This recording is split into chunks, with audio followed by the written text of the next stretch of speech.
Good morning, everyone. Today I'm here to discuss about the topic bioenergetics. First, we are going to see the definition of bioenergetics. What do you mean by bioenergetics? Bioenergetics or biochemical thermodynamics deals with the study of energy changes, that is, the transfer and utilization in biochemical reactions. The reactions are broadly classified as two types, that is exergonic, that means energy releasing, and endergonic, that means energy consuming. Free energy, that is the energy actually available to do work, is known as free energy, or the energy that is utilized is known as free energy. So the relationship between the changes of free energy, enthalpy and entropy is expressed in the formula as given below, that is expressed as delta G is equal to delta H minus T delta S, where G is the free energy, that means Gibbs free energy, and H is the enthalpy and S is the entropy. We can discuss the definition of these three in the later slides. And the T represents the absolute temperature in Kelvin. So, thermodynamics concepts. First one, enthalpy, that which is denoted as H, measure of the amount of energy which is released or absorbed in a chemical reaction. That is known as enthalpy. H is equal to U plus PV. That means H is the enthalpy, P is the pressure, V is the volume, and U is the internal energy. Once again, I repeat, the enthalpy is the measure of amount of energy which is released or absorbed in a chemical reaction. So second concept, it is entropy, which can be is the measure of disorder or randomness in the system. Measure of dispersal of energy that takes place during the reaction.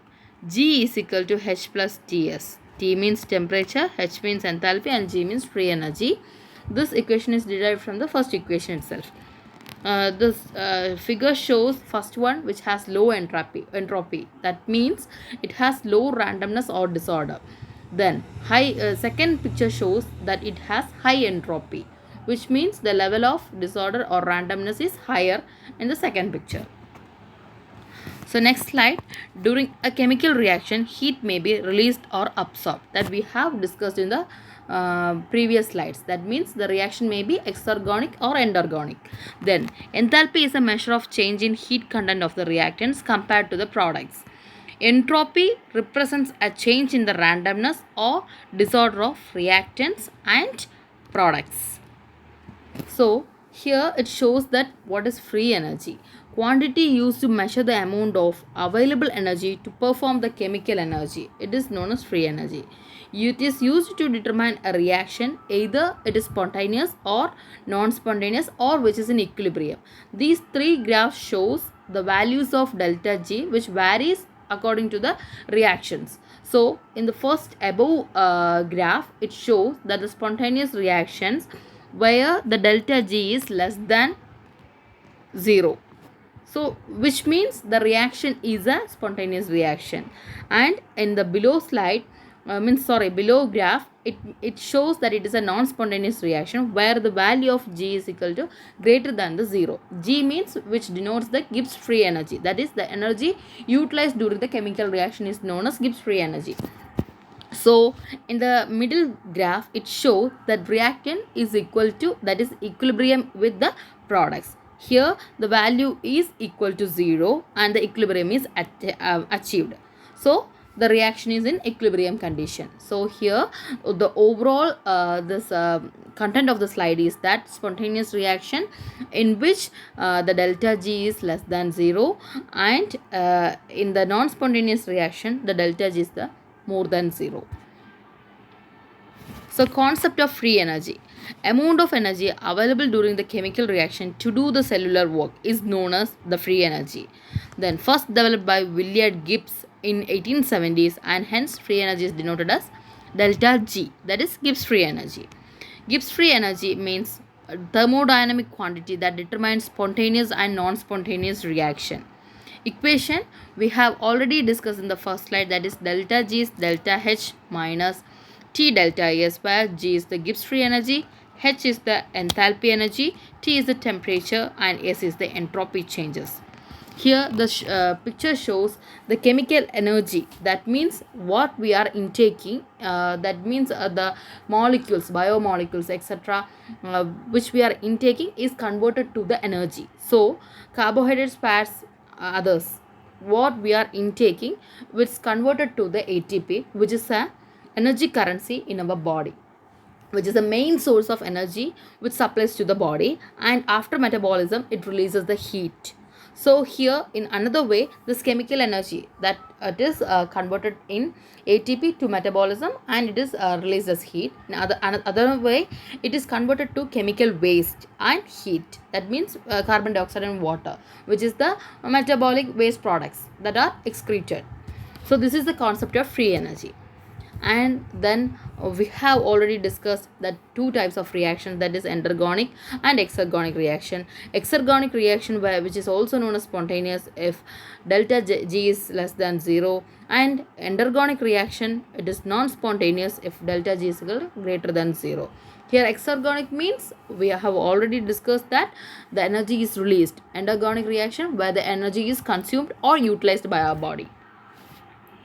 Then here exergonic reaction have negative G, releases free energy from the reactions, occurs without the addition of energy, also known as spontaneous reaction. Here there is no addition of energy, the the energy is consumed, that is known as the energy is released, it is known as exergonic reaction.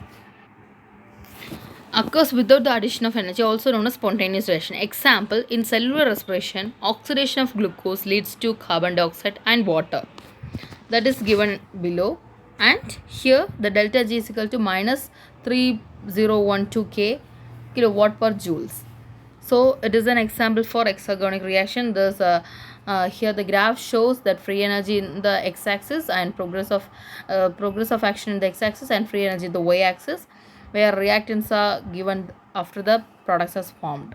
So it is the exergonic reaction. An endergonic reaction, it have positive delta G, releases free energy from the reactions, requires input of energy, known as endergonic reaction. Endergonic reaction, where the energy is utilized or consumed. Products have more free energy than the reactants. Here it is a positive value, delta G is a positive value, and the products have more free energy than the reactants have. This reaction with addition of energy known as non-spontaneous energy. So here the example is ATP is made from ADP plus phosphate, that is adenosine triphosphate is made up of ADP, adenosine diphosphate, plus an addition of a inorganic phosphate group. Here it is a positive value, that's why that reactants and after the product is formed, it is known as endergonic reaction. Then going to the next slide. Difference between exergonic and endergonic reaction. Here, endergonic reaction, also known as unfavorable reaction or non-spontaneous reaction, which requires more energy. On the other hand, exergonic reaction, also known as favorable reaction, spontaneous reaction, which do not require any more energy. Absorbs energy from the surroundings. Endergonic reaction. Exergonic reaction, it releases energy to the surroundings. Then third point is chemical bonds formed from the reaction are weaker than the chemical bonds were broken. Here, chemical bonds formed from the reaction are stronger than that were broken in the reactants. Next point, free energy of the system increases. That is, delta G is more than 0 in endergonic reaction, and delta G is less than 0 in exergonic reaction. Here, in endergonic reaction, changes in entropy decreases. In exergonic reaction, changes in entropy increases. Then here the reactions are non-spontaneous. Here the reactions are spontaneous in exergonic reactions. So reaction is endothermic. A temperature of surroundings decreases in endothermic reaction, endergonic reaction, and reaction is exothermic in temperature of surroundings increases. So going to the next slide, relationship between free energy, enthalpy and entropy.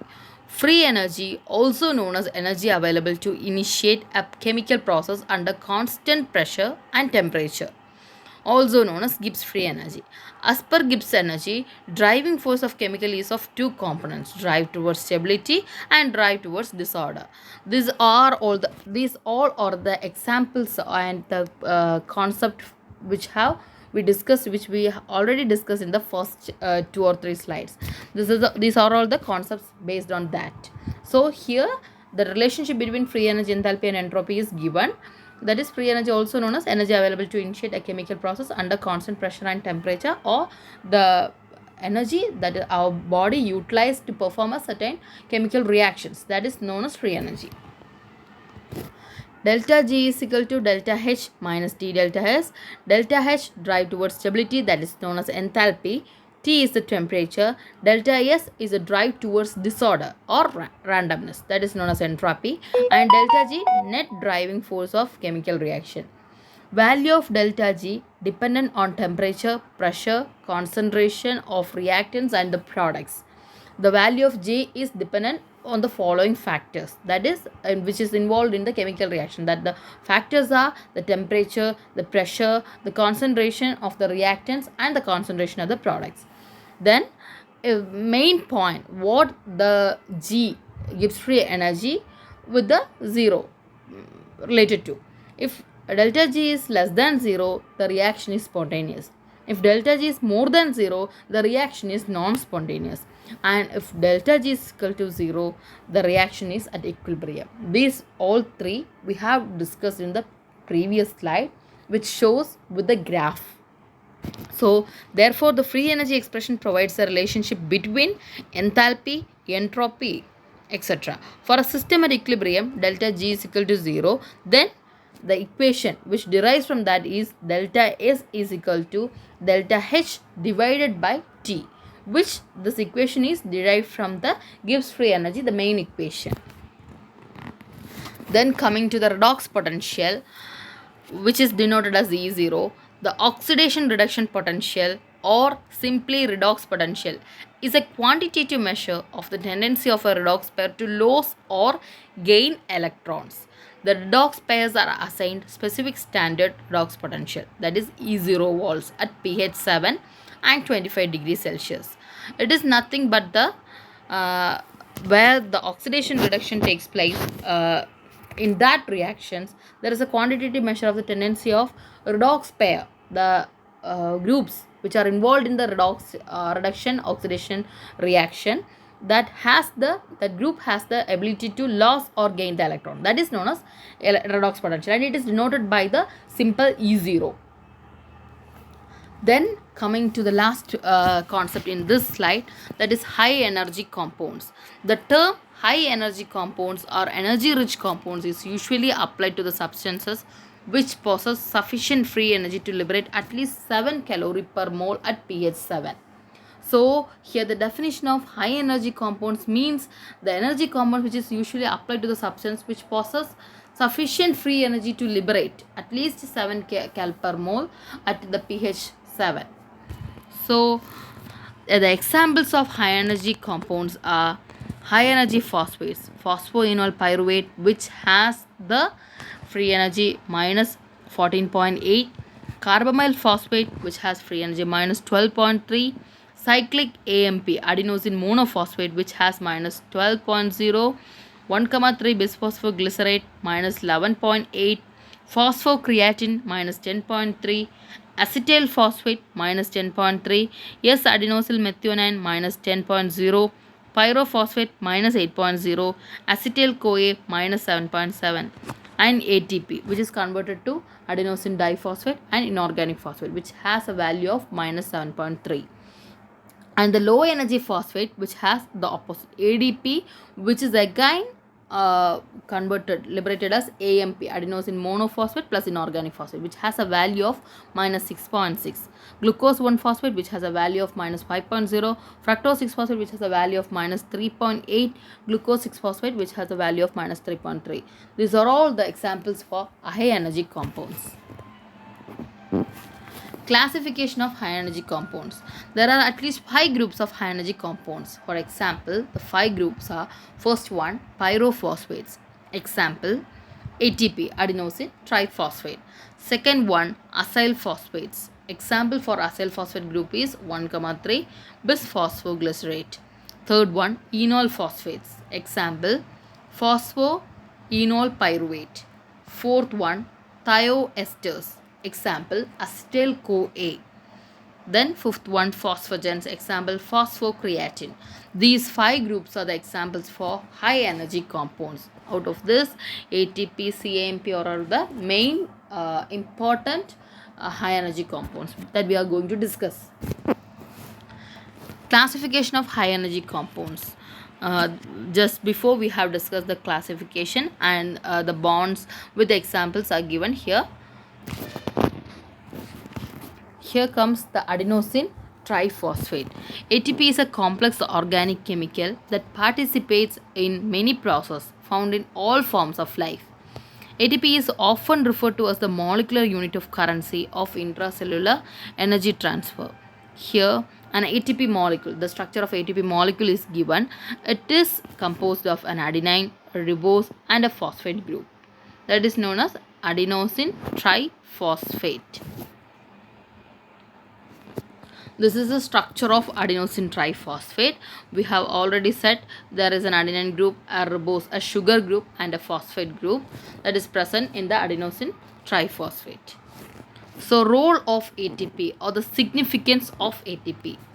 It has the following roles, and it plays the major role as a energy currency of our body. So, first point, translation of low energy bonds to high energy bonds. Then the energy is released from ATP molecule and converted to ADP. Then ADP is immediately recycled in the mitochondria for recharge and comes out again as ATP. It is also used for mechanical functions by supplying the energy for muscle contraction. It supplies energy to heart muscle, skeletal muscle, and also to the chromosomes, flagella to carry out all the metabolic reaction. In shortly, the ATPs are the main major energy currency of the cell that plays a vital role in various biochemical reactions. Then next one, the cyclic AMP, cyclic adenosine monophosphate. It is one of the most widely used second messengers. It is commonly known as a second messenger. And adenylyl cyclase, an enzyme in the plasma membrane, converts ATP to CAMP in response to an extracellular signal. When an extracellular signal is received, the ATP is converted to CAMP with the help of an enzyme, adenylyl cyclase. So this reaction shows that is an ATP where it is converted into cyclic AMP in the presence of adenylyl cyclase. Production of CAMP from ATP that we have just before discussed, and the functions of cyclic AMP. It helps. It is a second messenger of a body. Then the regulation of metabolism, promotes mobilization of glucose and fatty acid resources in the tissues, involved in activation of protein kinases, regulate T cells function, then regulates the function of ion channels, controls transcription of genes. And that's all from this topic. We have already discussed in this slide, we have discussed the contents, that is the free energy concept, the concept of free energy, its functions, its roles, and the classification of high energy compounds. Here shortly we have discussed about what is bioenergetics, that is the thermodynamics or biochemical reactions, the study of energy changes in the biochemical reactions. And we have discussed about the types of reaction, that is in shortly exergonic and endergonic reaction. And we have discussed about the Gibbs free energy, what is Gibbs free energy, and what are the equation of Gibbs free energy, that is delta G is equal to delta S delta G is equal to delta H minus G delta S. That states the factors which influences the Gibbs free energy are the enthalpy, entropy, temperature, then concentration of the reactants, concentration of the products, etc. And we have studied about the relationship between delta G, which is with the reactions, that is spontaneous or non-spontaneous reaction. And we have studied the differences between the endergonic reaction, exergonic reaction. And we have studied what are this enthalpy, what is this entropy, and the definition of etc, free energy, etc. And we have studied overall concept of free energy, then types of reactions, their differences between that reactions and relationship between this all. And we have discussed about the redox potential and some of the values of redox potential of some of the compounds. And last we have seen what is high energy compounds, and we have discussed mainly about the two types of high energy compounds. We have discussed mainly ATP and CAMP and their roles in our body, how they react and how they are synthesized from this from our body, that we have discussed here. So that's up for this session, and we can see in the next session. That is this is that's all for today. Thank you.